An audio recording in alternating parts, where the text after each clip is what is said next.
দাদাদের সুরে কথা বলবা, এই দেশে রাজনীতি চলবে। এতদিন দাদারা বাদ দিত, এখন আমরা বাদ দেওয়া শুরু করেছি। ঠিক না বে ঠিক? তার কাটার বেড়া আমরা লাগাবো। এই দেশ চলবে এই দেশের জনগণের ইচ্ছার উপরে নির্ভর করে। আমরা চট করে ঢুকে পড়বো, কিন্তু বাংলাদেশের মানুষ বলে বুবু আইবা, তুমি আইবা রে, আইয়া বুবু সিয়ার পাইবা না। বুবু আইবা, তুমি আইবা গো, আইসা তুমি সিয়ার পাইবা। পাবে বাংলাদেশের জমিনে আর এই সিয়ারটা পাবে না, এই সিয়ার আর দেয়া হবে না। কারণ যেই দলের নেত্রী নেতা কর্মীদের চিন্তা না করে নিজে হেলিকপ্টারে করে উড়ে যায়, নিজের চিন্তা নিজে করে চলে গেছে। তুই তো দাদার কাছে যে ভালোই আছো, কিন্তু আমাদের যে কি অবস্থা এটা বুঝবা না, কথা কয় না। আমাদের তো অবস্থা খারাপ, বেরোইতে পারি না, লজ্জা লাগে। আরে এরপরেও আবার মাঝে মাঝে ঝটিকা মিছিল দেখা যায়। যারা ঝটিকা মিছিল করে ওদের যদি ন্যূনতম লজ্জা থাকতো তাইলে অন্তত রাস্তায় নামতো না, কথা কয় না। তুই যেই চেয়ারম্যানের জন্য ছুটি বেড়াচ্ছিস, যেই কথা বলছিলাম, মমতাজ আপা একটা গানও শুনাইল না। কারণ পেয়েছে যতদিন গেয়েছে ততদিন খেয়েছে, যতদিন গেয়েছে ততদিন নিয়েছে, যতদিন গেয়েছে ততদিন। যেদিন বুঝেছে আর পাওয়া হবে না সেই দিন বলে দিয়েছে ও গো বুবু আর গাওয়া হবে না রে। ঠিক না বেঠে? যতদিন পেয়েছে খেয়েছে নিয়েছে ততদিন গেয়েছে, আর যখন বুঝেছে আর খাওয়া নেওয়া হবে না তখন বলে দিয়েছে গাওয়া হবে না। তবে একদম গায় না তা না, মাঝে মাঝে গোপনে, না অসুবিধা নেই, মাঝে মাঝে গোপনে যে গায় ও আমার দরদি আগে জানলে তোর ভাঙা নৌকায় চড়তাম না, ভাঙা নৌকায় চড়তাম না, আর এই বিপদে পড়তাম না। ওরে বর্ডারেতে খাইলাম ধরা, বিসিটাও তো পাইলাম না। আগে জানলে তোর ভাঙা নৌকায় চড়তাম না। ঠিক না বেঠে? এমপিরা সব কোথায় গেল বলবো? বললো তো তাই মনে পড়লো। এমপিরা সব কোথায় গেল, মন্ত্রীরা সব কোথায় গেল, কোথায় কাদের কাকা? তাদের ছাড়া দেশটা এখন লাগে ফাঁকা ফাঁকা। পালাবো না, প্রয়োজন হলে ফখরুলের বাসায় গিয়ে উঠব। ঠাকুরগাঁওয়ে বাসা আছে না, মনে আছে? পালাবে না যাই না তবু দেখা, পালাবে না যাই না তবু দেখা। তাদের ছাড়া দেশটা এখন লাগে ফাঁকা ফাঁকা, ওদের ছাড়া দেশটা এখন লাগে ফাঁকা ফাঁকা। আইন মন্ত্রী আটকে গেল আইনেরই ফাঁকে, দাড়ি ছাড়া দরবেশের ভণ্ড ভণ্ড লাগে। ঠিক না বেঠে? আইন মন্ত্রী আটকে গেল আইনের ফাঁকে, দাড়ি ছাড়া দরবেশের ভণ্ড ভণ্ড লাগে। শুনছি কত নেতা নেত্রী খাইতেছে ভাই ডান্ডা, বিচারপতি কালামানিকের ফাটিয়েছে আন্ডা। পলকেরও ঝলক গেল থামিয়ে নেটের চাকা। তাদের ছাড়া দেশটা এখন লাগে ফাঁকা ফাঁকা, ওদের ছাড়া দেশটা এখন লাগে ফাঁকা ফাঁকা। কই গেল সেই সংসদেতে মমতাজের গান? সংসদে মমতাজের গান এখন আছে? মনির খানের অঞ্জনা চলে যাওয়ার পরে ও যে কটা ক্যাসেট করেছে, একটা ক্যাসেটও বাদ দিয়েছে অঞ্জনার নাম ধরি গান গাতে। সব কটা গেয়েছে না? আসিফ তার প্রিয়াকে হারিয়ে ও প্রিয়া তুমি কোথায় গেয়েছে না গায়নি? আবেদা জবেদা সবেদা যে যারে হারাইছে তার নাম ধরি গান গাইছে। মমতাজ আপারে এত সম্মান দিল, সে তার প্রিয় মানুষ হারাইতে রিক্সাওয়ালার কাছে যেয়ে বললো, ওরে ও রিক্সাওয়ালা তুই ধীরে ধীরে চালা, তোর সাথে বলবো আমার মনে কত জ্বালা। রিক্সাওয়ালার কাছে বলবে ওর প্রেমিক চলি গেছে, অথচ যেই নেত্রী ওরে এমপি বানাইলো, ওরে সংসদে উঠাইলো, সংসদে গান গাওয়ার ব্যবস্থা করলো, এই নেত্রী চলে যাওয়ার পরে একটা কথাও বলে না। ঠিক না বেঠে? ফাইটটা যায়, বুকটা ফাটটা যায়, গাইলো, স্বামী চলি গেছে তাই মনে হয়, কিন্তু নেত্রী যাওয়াতে একটা গানও গাই নাই। আমি শিখাই দিছিলাম, আপা আপনি গান, আমার সোনার ময়না পাখি কোন বাদোষে দাদার কাছে গো,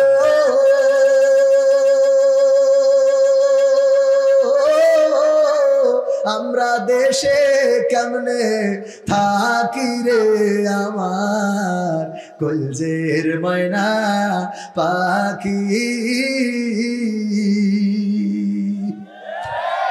গাওয়ার দরকার ছিল না, ছিল না, তবে গাচ্ছে না তা না, হয়তো গান গায় কিন্তু সেই গানটা এমন। এখন হয়েছে দেখেন, সব আদালতে তুলতেছে, কেউ ভেংসি কাটে। শাহজাহান বলে আমাদেরও সময় আসবে, সময় তো তোমাদের ছিল, আবার নতুন করে কি আসবে? কথা কয় না, সময় তো তোমাদের ছিল, তোমরা সময়টাকে নিয়ে এতটাই অহংকার, এতটাই অধ্যত্ত দেখিয়েছ, মানুষকে মানুষ মনে করো নাই। ইসলামী আন্দোলনের নেতা কর্মীদেরকে মামলা দিয়ে ক্ষান্ত হও নাই, তাদেরকে ধরেছো, রিমান্ডে নিয়েছো, নির্যাতন করেছো, জেলে ভরেছো, এমনকি বাংলাদেশে ইসলামী আন্দোলনের নেতৃত্ব শূন্য করার জন্য এক এক করে সব নেতা কর্মীদেরকে ফাঁসির কাস্টে ঝুলিয়েছো। ঠিক না বেঠে? ফাঁসির কাস্টে ঝুলিয়েছে আল্লামা দেলওয়ার হুসাইন সাইদি, যার জন্য এই সাতক্ষীরা কোলারওয়ার মাটির সওদার দুই ভাই শহীদ হয়েছে একই সাথে, আর অসংখ্য মানুষ শহীদ হয়েছে।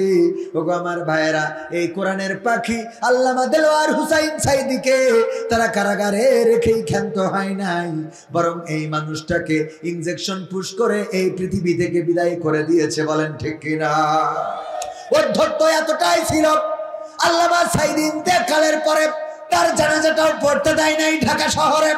আমরা বাগেরহাটে গেলাম, এই হাতে আল্লামা সাইদির কবর খনন করেছি, লাশটা ধরে কবরে নামিয়েছি। ওগো আমার ভাইয়েরা, যখন ফিরে আসি তখন আমাদের গাড়িতে হামলা করেছে বাগেরহাটে।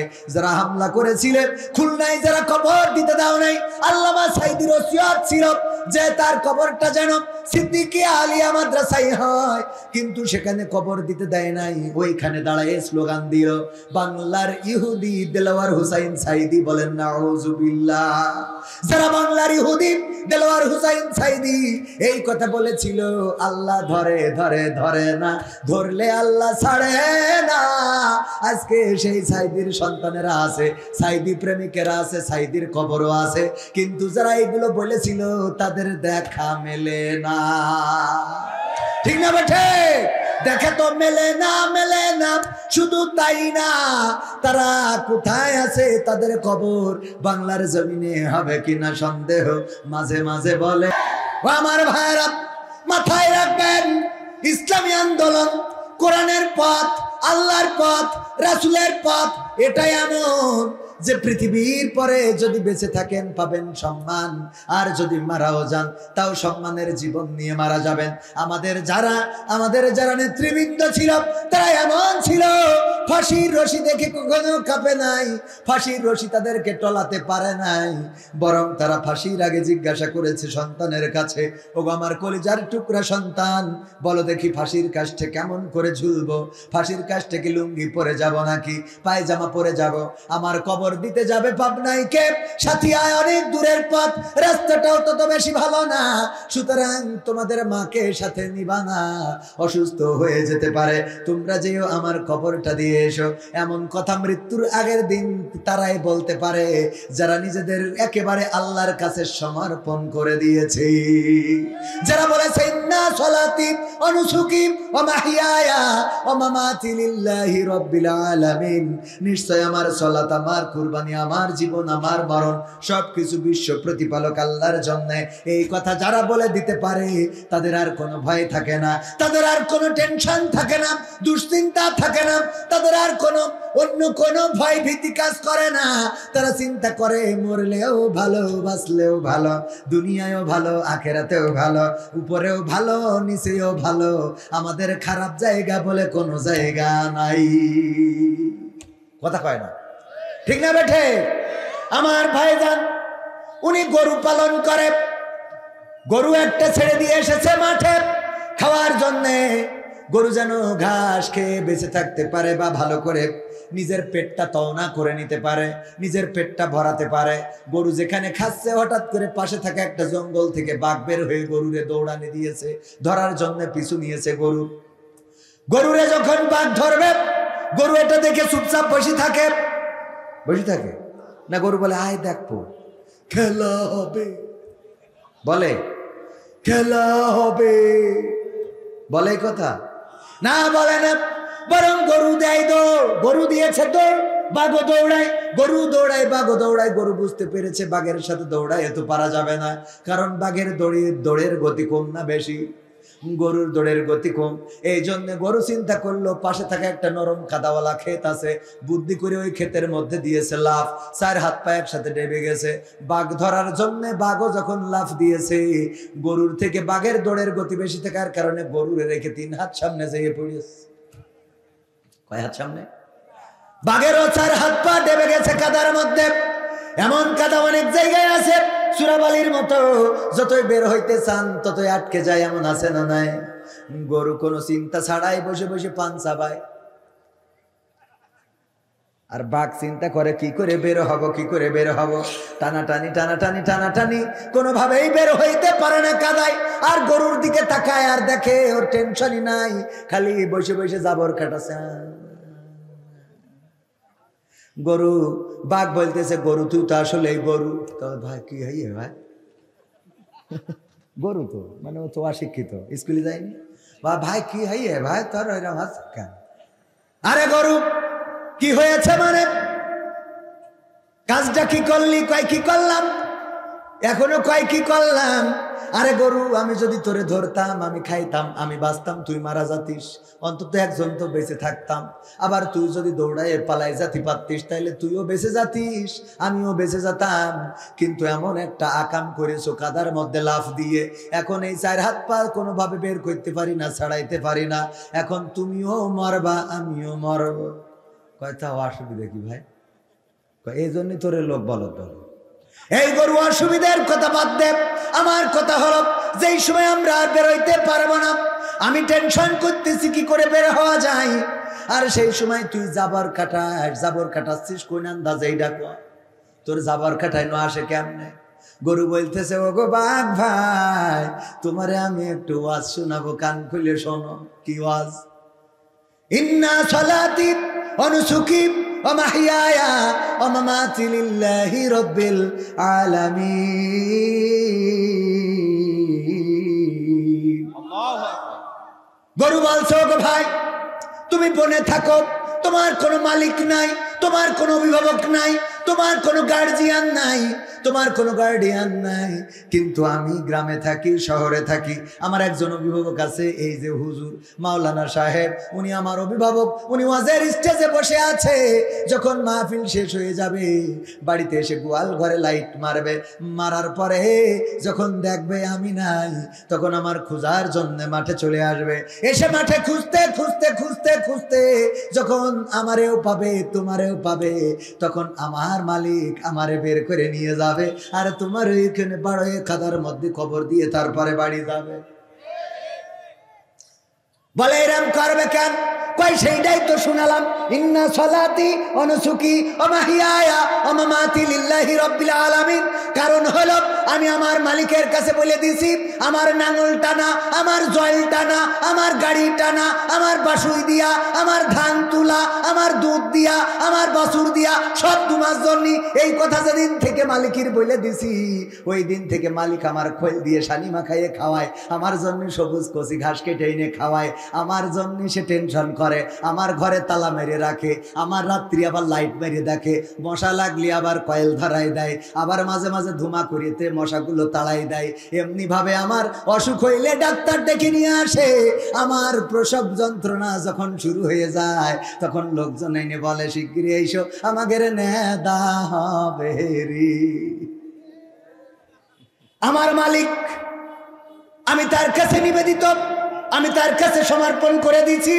এই জন্য আমার মালিক আমাকে খুঁজতে আসবে, আমাকে খুঁজে যখন পাবে তখন আমারে উদ্ধার করবে আর তোমারে কবর দিবে।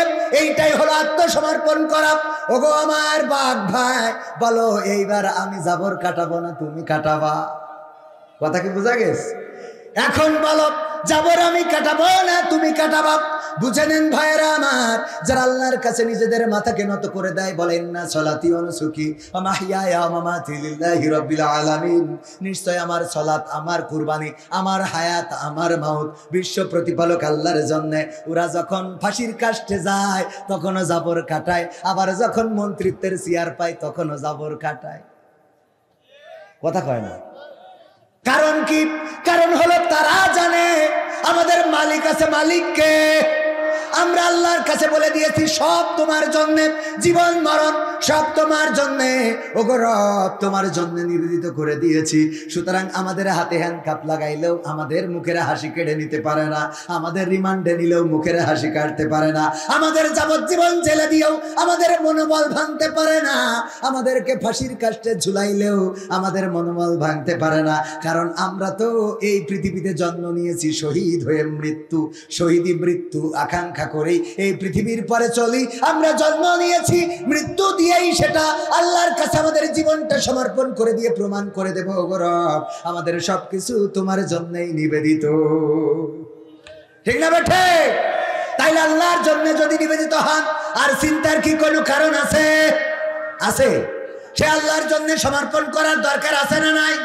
আমার নেত্রীরা, আমার মন্ত্রীরা, আমার ওবায়দুল কাদের হাফিজাহুল্লাহ, আমার শামীম ওসমান রাহিমাহুল্লাহ, আল্লাহর ওলিরা, তারা নিজেদেরকে সমর্পণ আল্লাহর কাছে করে নাই, তারা সমর্পণ করেছিল বাতিলের কাছে, সমর্পণ করেছিল দাদাদের কাছে। এই জন্য যখন শেখ হাসিনা বিপদে পড়েছে তখন বলে নাই আল্লাহ রক্ষা করো, তখন বলেছে নরেন্দ্র ও মোদি তুমি হেলিকপ্টার পাঠাও রে।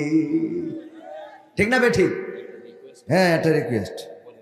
রূপের বড়াই করিস না রে, রূপ চিরদিন থাকে না, রূপের বড়াই করিস না রে, রূপ চিরদিন থাকে না, নিজের মুখটা দেখা একদিন হইবে তোমার যন্ত্রণা, নিজের মুখটা দেখা একদিন হইবে রে তোর যন্ত্রণা। সময় হইল বড় শিক্ষক, সব দিবে শিখাইয়া, সুখের জীবন থাকবে না রে, দেখবে না কেউ চাইয়া। সময় হইল বড় শিক্ষক, সব দিবে শিখাইয়া, সুখের জীবন থাকবে না রে, দেখবে না কেউ চাইয়া। মরার আগে মরবি রে তুই, জ্বালা সইতে পারবি না, মরার আগে মরবি রে তুই, জ্বালা সইতে পারবি না, নিজের মুখটা দেখা একদিন হইবে তোমার যন্ত্রণা, নিজের মুখটা দেখা একদিন হইবে রে তোর যন্ত্রণা। কিসের এত বড়াই তোমার মাটির দেহ লইয়া, ময়রা দেখো পোকামাকড় শেষ করবে সব খাইয়া। কিসের এত বড়াই তোমার মাটির দেহ লইয়া, ময়রা দেখো পোকামাকড় শেষ করবে সব খাইয়া। এই দুনিয়া ছাড়তে হবে অহংকার আর কইরো না, এই দুনিয়া ছাড়তে হবে অহংকার আর কইরো না, নিজের মুখটা দেখা একদিন হইবে তোমার যন্ত্রণা, নিজের মুখটা দেখা একদিন হইবে রে তোর যন্ত্রণা। ক্ষমতার বড়াই কইরো না ভাই, সে আর চিরদিন থাকে না। পাওয়ারের বড়াই কইরো না বোন, সে আর চিরদিন থাকে না। নিজের চেয়ার দেখা একদিন হইবে তোমার যন্ত্রণা। নিজের চেয়ার দেখা একদিন হইবে তোমার যন্ত্রণা। ঠিক না বেঠে? নিজের চেয়ার দেখে যন্ত্রণা হবে। আমি বলছিলাম যারা এখনো ঝটিকা মিছিল করে, মাঝে মাঝে দেখা যায় হঠাৎ করে 5-7 জন হেলমেট পরে, মুখে মাস্ক দিয়ে তারপরে রাজপথের নামে, তাদেরকে বলতে চাই আরে আবুলের দল রে, ক্ষমতায় কেউ স্থায়ী হয় না, হোক না সে হাসিনা কিবারে না, চেয়ারটা চিরকাল থাকে না। ক্ষমতায় কেউ স্থায়ী হয় না। মুজিবুর বেশি দিন থাকেনি, জিয়াউর কেউ তো রাখেনি। মুজিবুর বেশি দিন থাকেনি, জিয়াউর কেউ তো রাখেনি। এরশাদ চলে গেছে পৃথিবী ছেড়ে, এরশাদ চলে গেছে পৃথিবী ছেড়ে, কেউ আজ তার কথা কয় না। বলে ক্ষমতায় কেউ স্থায়ী হয় না। হাসিনা ক্ষমতা ধরে রাখতে আয়না ঘর বানিয়েছিল, জনগণের রোশন হলে সোনাই নদীর ওপারে গেল। হাসিনা ক্ষমতা ধরে রাখতে আয়না ঘর বানিয়েছিল, জনগণের রোশন হলে দাদার দেশে পালিয়ে গেল। ডিবি হারুনের পাশে আর, ডিবি হারুনের পাশে আর পরিমণিদের দেখা যায় না। ঠিক না বেঠে? এখন কি আর তাদের দেখা যায়? না, যায় না। কিন্তু এখন আবার নতুন প্রেতাত্মা তৈরি হয়েছে। ডক্টর ইউনূসের কাছে নারীবাদীরা গিয়েছে, যে বলেছে যৌনকর্মী যারা, তাদেরকে শ্রমিকের অধিকার দিতে হবে। বলেন নাউজুবিল্লাহ। ওরা আবার বলেছে ধর্মীয় অনুশাসন মেনে চলার কারণে, ধর্মের নিয়ম নীতির কারণে আমরা আশঙ্কা করি যে নারীদের অধিকার নষ্ট হবে, নারীদের অধিকার ক্ষুণ্ণ হবে। অথচ ইসলাম এসেছে নারীদের অধিকার দেওয়ার জন্য। বলেন ঠিক কিনা? ডক্টর ইউনূসের কাছে যেই নারীবাদীরা গিয়েছে, পতিতাদের শ্রমিক হিসেবে স্বীকৃতি চেয়েছে, ওরা নারীদের পক্ষের লোক না বিপক্ষের লোক? কোন মা কি চায় তার সন্তান পতিতাবৃত্তি করুক? কোন ভাই কি চায় তার বোন পতিতাবৃত্তি করুক? কোন স্বামী কি চায় তার স্ত্রী পতিতাবৃত্তি করুক? কোন পৃথিবীর যাদের আকল আছে, জ্ঞান আছে, বুদ্ধি আছে, মেধা আছে, কোন একজন মানুষ কি দেখাতে পারবেন যে সে তার সন্তান, তার বোন, তার মা, তার খালা, তার ফুফু পতিতা হোক, পতিতালয়ে থাকুক? এটা কেউ কি চায়? এটা যারা চায় ওরা মানুষ না অমানুষ? মানুষ না কুত্তা? কুত্তা না শুয়োর? এর থেকে খারাপ, এর থেকেও কি? একটা কবুতরেরও জোড়া থাকে, একটা শিয়ালেরও জোড়া থাকে, একটা কুকুরও চায় না সে যাকে ব্যবহার করবে অন্যরা ব্যবহার করুক। কথা কয় না? চায়। যেই নারীরা চাচ্ছে নারীরা যাবে পণ্য হিসাবে, ইসলাম দিল সম্মান, নারীরা কেমন করে থাকবে, নারীরা কি কাপড় পরবে, নারীদের কি খাওয়াতে হবে, নারীদের সাথে কেমন আচরণ করতে হবে। আল্লাহর নবী সাল্লাল্লাহু আলাইহি সাল্লাম এই দুনিয়ায় যখন এলেন, নারীদের কোনো সম্মান ছিল না, ইজ্জত ছিল না। কন্যা সন্তান জন্মগ্রহণ করলে পা ধরে আছাড় দিয়ে মেরে ফেলা হতো। কন্যা সন্তান জন্মগ্রহণ করলে গলা টিপে ধরতো। কন্যা সন্তান জন্মগ্রহণ করলে জীবন্ত কবর দিত। সেই সময় বিশ্ব নবী সাল্লাল্লাহু আলাইহি সাল্লাম আসলেন আর নারীদের সম্মান দিলেন, এতটাই সম্মান দিলেন। আল্লাহর নবী বললেন, ওগো পুরুষেরা শুনে নাও, তোমাদের মায়ের পায়ের নিচে তোমাদের জান্নাত। মায়ের পায়ের নিচে কি? শুধু এটাই শেষ করেন নাই, বিশ্ব নবী সাল্লাল্লাহু আলাইহি সাল্লাম বললেন, ওগো পৃথিবীবাসী শুনে নাও, যদি কারো দুইটা কন্যা সন্তান আল্লাহ দান করেন, আর সেই দুইটা কন্যা সন্তান যদি নেকভাবে গড়ে তোলে, নেকভাবে গড়ে তুলে সৎ পাত্রস্থ করে, ভালো জায়গায় উত্তম জায়গায় বিবাহের ব্যবস্থা করে, ওই দুই কন্যা সন্তানের পিতা আর আমি নবী সাল্লাল্লাহু আলাইহি সাল্লাম আঙুল দুইটা একসাথে করে দেখিয়েছেন, এইভাবে একত্রে জান্নাতে বসবাস করব। সুবহানাল্লাহ বলা যাবে না? ইসলাম এতটাই সম্মান দিলেন নারীদেরকে। দাহিয়াতুল কালবির ঘটনা আপনারা জানেন। দাহিয়াতুল কালবি রাদিয়াল্লাহু তাআলা আনহু এসে কান্না করছেন। আল্লাহ রাসূল সাল্লাল্লাহু আলাইহি সাল্লাম বললেন, দাহিয়াতুল কালবি কাঁদো কেন? বলল, গো বিশ্ব নবী, কেন কান্না করব না? আমার জীবনের গুনাহগুলো কি মাফ হয়ে গেছে নাকি? আল্লাহর নবী বললেন, যখন তুমি কালেমা পড়েছো তখন তোমার জীবনের সমস্ত গুনাহ খাতা সমূহ মাফ করে দিয়েছেন কে? মাফ করে দিয়েছেন কে? সবাই বলেন কে? আল্লাহ রাব্বুল আলামিন জীবনের গুনাহগুলো মাফ করে দিয়েছেন।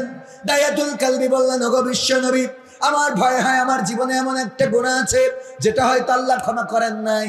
বিশ্ব নবী বললেন, কি এমন গুনাহ করেছো জীবনে? দাহিয়াতুল কালবি বললেন, ওগো বিশ্ব নবী, আমার স্ত্রী যখন গর্ভবতী, আমি তখন বাইরে গিয়েছিলাম ব্যবসার জন্য, কাজের জন্য, কর্মের জন্য, রুজির জন্য। আমি বাইরে গেলাম। আমি বাইরে যাওয়ার পরে যখন আমার স্ত্রী আমার বাইরে খবর পাঠালো, আমার সন্তান প্রসব করেছে, কিন্তু সে মৃত, সে জীবিত না। আমি 3 বছর, 4 বছর, 5 বছর পরে যখন বাড়িতে আসলাম, আসার পরে দেখলাম একটা ফুটফুটে কন্যা সন্তান ঘুরে বেড়ায়। আমি বললাম, এই সন্তানটা কার? আমার স্ত্রী বলল, ওগো দাহিয়াতুল কালবি, এটা তোমার সন্তান। কি করে আমার সন্তান হয়? আমার সন্তান তো গর্ভে থাকাকালীন তুমি বলেছিলে মৃত সন্তান প্রসব করেছ। স্ত্রী বলল, ওগো স্বামী, আমি জানি তুমি কন্যা সন্তান হলে আমাকে মেরে ফেলার নির্দেশ দিবা। এত সুন্দর একটা বাচ্চারে কেমনে মারবো? দেখো কত সুন্দরী, আমি নাম রেখেছি জামিলা সুন্দরী। এই সুন্দরীরে তুমি এখন মারতে পারবা না। আমার ধারণা হলো ক্যামেরা লাগানো যাবে না। আমার রাজনীতি হলে আমার ওয়াজের আগে শুরুতে আসতে হবে।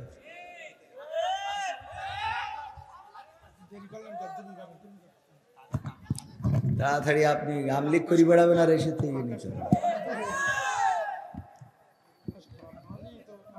পাগল। ওয়াজের মধ্যে এমনি লাইনে উঠে গেলে আবার বেলাইনে যায় না। ছোট মানুষ এমনি থাক, অত মারতে হবে না, আবার আরো মানুষ করবে পরে, অসুবিধা নেই। ভাইদের কি করবো, মায়াও লাগে, রাগও হয়। আমার ইউটিউবার ভাইরা অনেকেই আছেন এখানে, যারা যে বক্তার আলোচনা নেবেন মাথায় রাখবেন উনি উঠার আগে আসবেন। এটা হইলে, আমি তো আর অত ভাইরাল কেউ না, আমারটা না নিলেও আপনাদের অসুবিধা নেই, ঠিক না? কিন্তু যার নিবেন তার যদি আমারটাই নিতে চান তাহলে আমার উঠার আগে আসতে, এটুকু একটু করবেন, আল্লাহ তৌফিক দিন। বলেন আমি। কিন্তু আবার 2 একজন 3-4 জায়গায় ভাড়া খাটে, মানে এক জায়গার তো মেরিয়া বাড়ি কেন আসে, এখান থেকে মেরিয়া ভাড়া রাখতে। হ্যাঁ ভাই, কালকে গেছিলেন না ভাই? কালকে সাতক্ষীরা সদরে মেরিয়া বাদ দিয়ে ভাটায় গেছে। আলহামদুলিল্লাহ বলেন আলহামদুলিল্লাহ। দাহিয়াতুল কালবি বললেন, ওগো স্ত্রী, তুমি আমার কন্যা সন্তানকে কেন বাঁচিয়ে রেখেছো? বলল, দেখো কত সুন্দরী, আমি নাম রেখেছি জামিলা। এত সুন্দরী কন্যাকে কেমন করে হত্যা করব? এখন তো বড় হয়ে গিয়েছে, আমার বিশ্বাস তুমি তারে হত্যা করতে পারবা না। আল্লাহর নবীকে দাহিয়াতুল কালবি বললেন, ওগো বিশ্ব নবী, আমি যখন রাত্রে ঘুমালাম, রাত্রে যখন বেডে শুইলাম, আমার ওই কন্যা সন্তানটা একবার আম্মু বলে ওর মায়ের গলা জড়িয়ে ধরে, একবার আব্বু আব্বু বলে আমার গলা জড়িয়ে ধরে। আমি রাত্রে চিন্তা করলাম, এই কন্যা সন্তানকে যদি বাঁচিয়ে রাখি, মানুষেরা আমারে বলবে ও কন্যা সন্তানের বাবা। আমি যখন রাস্তায় চলবো বলবে কন্যা সন্তানের পিতা যায়। আমার মেয়ে অন্যের বাড়িতে থালা বাসন মাজবে, আমার মেয়ে অন্যের পণ্য হয়ে যাবে, পণ্য সামগ্রী হয়ে যাবে। এই সমাজে তো মেয়ে সন্তানের কোনো দাম নাই, আমার সন্তানের কোনো দাম থাকবে না, মান থাকবে না। সুতরাং এই সন্তানকে বাঁচানো যাবে না, বাঁচিয়ে রাখা যাবে না। সিদ্ধান্ত নিলাম কালকেই হত্যা করব। সকালবেলা স্ত্রীকে বললাম, ওগো স্ত্রী, গুছিয়ে দাও, আমি কন্যা সন্তানকে নিয়ে আত্মীয়ের বাড়িতে বেড়াতে যাব। আমার সন্তানকে গুছিয়ে দিল বিশ্বাসে, সরল মনে। আমি যখন আমার সন্তানকে নিয়ে যাই, মাঝে মাঝে পিছনে পড়ে যায়, সন্তান আব্বু আব্বু বলে দৌড়ে এসে আমার জড়িয়ে ধরে আর বলে, ওগো বাবা, কত দূর আত্মীয় বাড়ি, এত দূরে কেন নিয়ে যাও? আমি যখন আমার গন্তব্যে পৌঁছে গেলাম, একটি পাহাড়ের কাছে, পাহাড়ের পাদদেশে পৌঁছালাম। সেখানে আমার সাথে নিয়ে যাওয়া অস্ত্র দিয়ে আমি গর্ত খনন করা শুরু করে দিলাম। আমি একটা গর্ত খনন করি, আমার দাড়িতে ধুলাবালি লেগে যায়। আমার কন্যা সন্তান দূরে খেলা অবস্থায় ফিরে আসে আর আমার কোলে বসে দাড়ির ধুলাটা ঝেড়ে দেয় আর বলে, বাবা এত কষ্ট কেন করো? এত কষ্ট করার তো দরকার নাই। দাড়ির ধুলাগুলো ঝেড়ে দেয় আর আমারে কষ্ট করতে নিষেধ করে। আমি সন্তানকে বললাম, মা দূরে যাও, খেলা করো, তোমারে ডাকবো আমার কাজ শেষ হয়ে গেলে। গর্ত খনন করা হয়ে গেল। আমি আমার কন্যাকে, আসো জামিলা, আমার কাছে আসো। জামিলা আমার কাছে আসলো। আমি তার হাতে পায়ে আমার সাথে নিয়ে যাওয়া রশি দিয়ে বাঁধলাম। তারপরে আমি গর্তের মধ্যে ছুঁড়ে ফেলে দিলাম। আমার কন্যা সন্তানটা গর্তের মধ্য থেকে বারবার করে চিৎকার করে বলল, ওগো বাবা, আমারে তুমি মায়েরো না বাবা গো, আমারে তুমি হত্যা করো না। ওগো বাবা, আমি তোমারে কখনো বাবা বলে ডাকবো না। আমি আমার মাকে জিজ্ঞাসা করতাম, ওগো মা, সব সন্তানের বাবা আছে, আমার বাবা কোথায়? কিন্তু তুমি বাবা আমার আজরাইল হয়ে আসবা বুঝি নাই। ওগো বাবা, ক্ষমা করে দাও এবারের মতো, আমি কখনো তোমাকে বাবা বলে ডাকবো না। আল্লাহর নবীকে দাহিয়াতুল কালবি বললেন, ওগো বিশ্ব নবী, আমি আমার কন্যার কোনো কথা শুনলাম না। আমি একটা পাথর নিলাম, আমার পাথরটা আমি আমার কন্যার বুক বরাবর নিক্ষেপ করে দিলাম। ওই ভারী পাথরটা যখন আমার কন্যার বুকের উপরে পড়লো, চারিদিক থেকে রক্ত ফিনকি দিয়ে বের হয়ে গেল আর মুখ থেকে একটা আওয়াজ বের হলো, আব্বা।